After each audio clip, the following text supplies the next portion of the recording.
बिस्मिल्लाहिर्रहमानिर्रहीम अस्सलामुअलैकुम। Chapter number 18 का question number 25। Out of 20 children, यानी हमारे पास 20 चिल्ड्रन हैं, 10 selected at random were given a ration of orange juice each day and the other 10 ration of milk. Their gains in weights after a certain period were found to be as follows. First group में मेरे पास 10 values given है और second group में मेरे पास 10 value given है। इसमें हमने करना है use T test to determine whether the means different significantly assuming the standard deviation for each group is the same.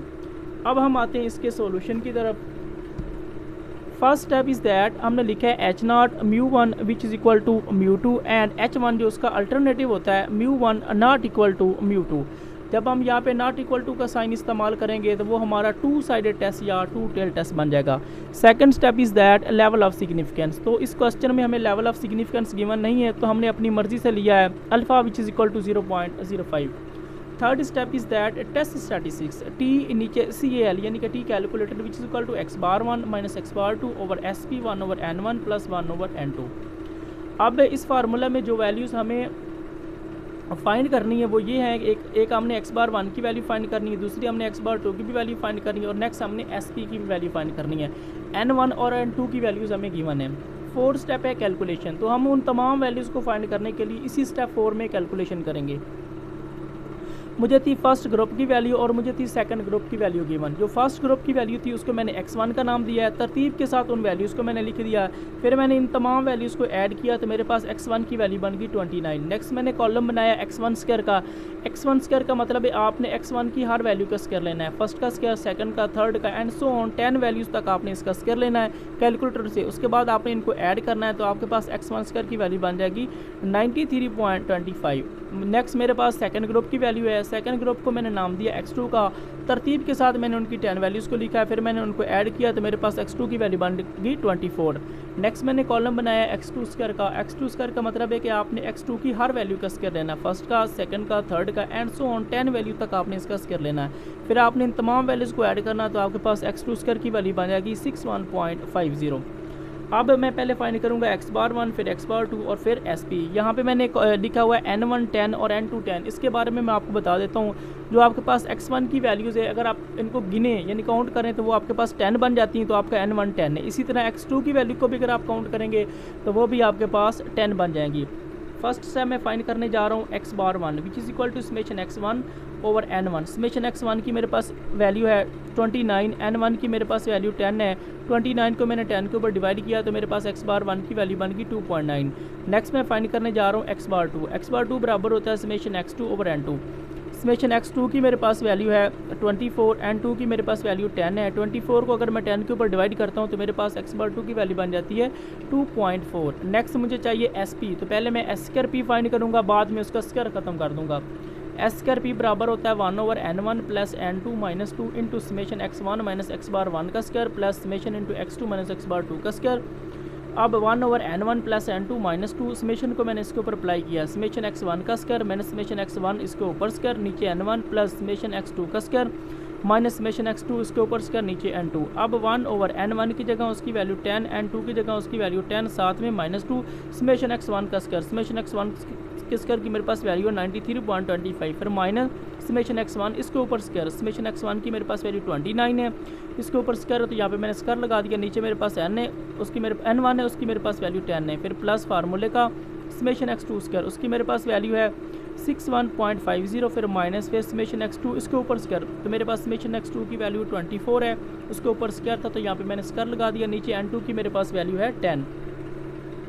अब 1 ओवर 10 और 10 वो मेरे पास बन गए 20, साथ में माइनस 2। अब 93.25 सेम माइनस सेम 29 का स्क्वायर 841, नीचे 10 फिर प्लस का साइन 61.50 सेम माइनस सेम 24 का स्क्वायर होता है 576, नीचे मेरे पास 10। अब 1 ओवर 20 में से 2 बाकी 18, 93.25 सेम माइनस सेम 841 को हमने डिवाइड किया 10 के ऊपर तो मेरे पास उसकी वैल्यू आ गई 84.10, फिर प्लस का साइन उसके बाद 61.50 सेम, फिर माइनस, फिर आपने 576 को 10 के ऊपर डिवाइड करना है तो नेक्स्ट वैल्यू आ जाएगी 57.60। अब 1/18 सेम, इस वैल्यू में से आपने इस वैल्यू को माइनस किया तो नेक्स्ट वैल्यू बनेगी 9.22 प्लस फार्मूले का इस वैल्यू में से आपने इस वैल्यू को माइनस करना है तो आपके पास नेक्स्ट वैल्यू बन जाएगी 3.90। अब एस कर पी इन दोनों को मैंने ऐड किया तो मेरे पास बन गई वैल्यू 13.12, नीचे मेरे पास 18 है।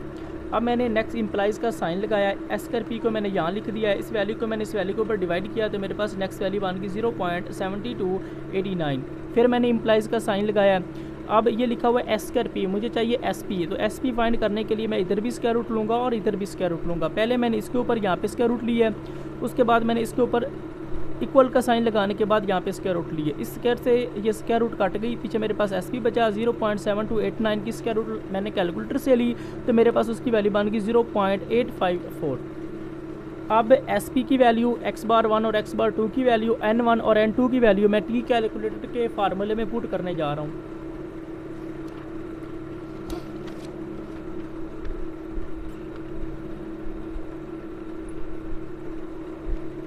देखिएगा T calculator which is equal to x⁻1 minus x⁻2 over SP 1/n1 plus 1/n2। अब मेरे पास x⁻1 की वैल्यू 2.9, फिर माइनस x⁻2 की मेरे पास वैल्यू 2.4, SP की मेरे पास वैल्यू 0.854, 1/n1 की मेरे पास वैल्यू 10 है प्लस 1/n2 की भी मेरे पास वैल्यू 10 है। 2.9 में से हमने माइनस किया 2.4 को तो मेरे पास नेक्स्ट वैल्यू बन गई 0.4। 0.854 सेम, 1 को मैंने 10 के ऊपर डिवाइड किया तो मेरे पास वैल्यू आई 0.10, फिर प्लस का साइन, फिर 1 को मैंने 10 के ऊपर डिवाइड किया तो मेरे पास वैल्यू आ गई 0.10। ऊपर वाली वैल्यू 0.5 सेम रहेगा, 0.854 भी सेम, 0.10 और 0.10 0.20 बन गए। ऊपर वाली वैल्यू सेम, 0.854 भी सेम, उसके बाद मैंने मल्टीप्लाई का साइन लगाया, 0.20 की आपने स्क्वायर रूट लेनी तो आपके पास वैल्यू बन जाएगी 0.447। ऊपर वाली वैल्यू सेम, इन दोनों को आपने आपस में मल्टीप्लाई करना है तो नेक्स्ट वैल्यू बन जाएगी 0.38।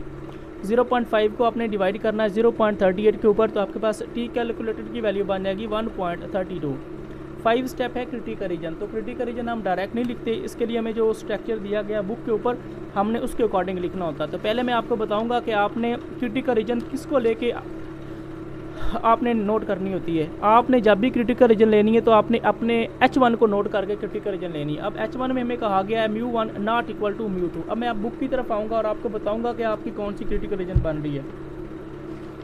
ये लिखा हुआ है μ1 नॉट इक्वल टू μ2।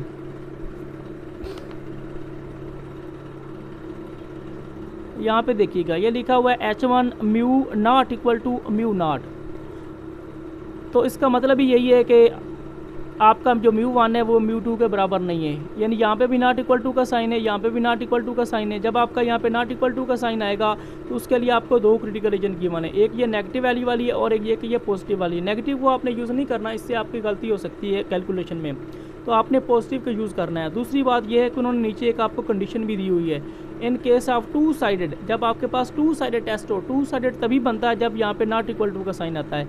जब आपका टू साइडेड टेस्ट हो तो उसके लिए आपने टी के ऊपर मार्ड जरूर लगा लेना। अगर लिखा हो ग्रेटर और इक्वल का sign T अल्फा/2 into n-1, n-1 से मुराद होता है न्यू, जो मैंने यहाँ पे न्यू लिखा हुआ, न्यू से मुराद होता है डिग्री ऑफ फ्रीडम, क्योंकि जो स्टूडेंट टी डिस्ट्रीब्यूशन है उसमें हम दो टाइप की डिग्री ऑफ फ्रीडम यूज़ करते हैं, एक होती है n1 प्लस n2 -2 और दूसरी होती है n1 -1। उन्होंने यहाँ पे लिखी हुई लेकिन मैं न्यू यूज़ करता हूँ, हो सकता है कि हमें किसी की भी ज़रूरत पड़ सकती है। जो क्वेश्चन के अकॉर्डिंग बन रही है हमने उसको यूज़ करना है। तो बताने का मकसद ये है कि ये वाली क्रिटिकल रीजन और ये वाली सेम है, ओनली यहाँ पे मार्ड नहीं और यहाँ पे मार्ड है। तो आपने जब आपका टू साइडेड टेस्ट बन रहा हो तो आपने टी के ऊपर मार्ड ज़रूर लगाना है। 5 स्टेप है मेरे पास क्रिटिकल रीजन, टी कैलकुलेटर, इसके ऊपर मार, ग्रेटर का साइन टी अल्फा/2, साथ में न्यू, न्यू मीन का degree of freedom, T calculator same रहेगा, ग्रेटर का साइन भी सेम रहेगा, टी भी सेम, अल्फा/2, अल्फा की मेरे पास वैल्यू 0.05, मुझे चाहिए अल्फा/2, दोनों साइड में 2 के ऊपर डिवाइड करूंगा, अल्फा के नीचे भी 2, 0.05 के नीचे भी 2, अल्फा/2 सेम, 0.05 को आपने 2 के ऊपर डिवाइड करना है तो नेक्स्ट वैल्यू बन जाएगी 0.025। साथ में न्यू है, न्यू बराबर होता है n1 प्लस n2 -2 के, n1 की मेरे पास वैल्यू 10 है, n2 की भी मेरे पास वैल्यू 10 है, साथ में -2, 10 और 10 20, साथ में -2, 20 में से 2 बाकी 18। तो अब मैं इसमें वैल्यूज पुट करने जा रहा हूँ। टी सेम रहेगा, अल्फा/2 की जगह उसकी वैल्यू 0.025, न्यू की जगह उसकी वैल्यू 18, टी कैलकुलेटर की मेरे पास वैल्यू 1.32। अब हम टी का मतलब ही यही है कि हमने टी के टेबल में जाना है और 0.025 को हमने 18 के टेबल में चेक करना है। अब हम आते हैं टेबल की तरफ और 0.025 को 18 के टेबल में चेक करेंगे। ये मेरे पास है 0.025 और ये मेरे पास 18 है।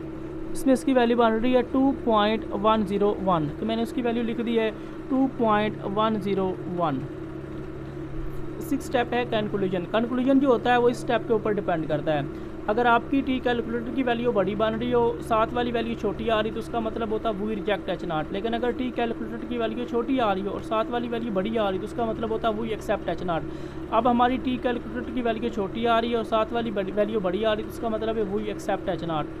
सो वी एक्सेप्ट एच नॉट, हम एच नॉट को एक्सेप्ट करते हैं। उसकी मैंने रीज़न भी बताई है, because the value of T calculated demand, जो मेरे पास टी कैलकुलेटेड डिमांड की वैल्यू आई है इज़ लेस दैन, वो छोटी आई है किससे, टी अल्फ़ा वो 2 इंटू न्यू। वो टी अल्फ़ा वो 2 इंटू न्यू की इस वैल्यू से मेरी जो वैल्यू वो छोटी आई है, जिसकी वजह से हम इसको एक्सेप्ट करते हैं।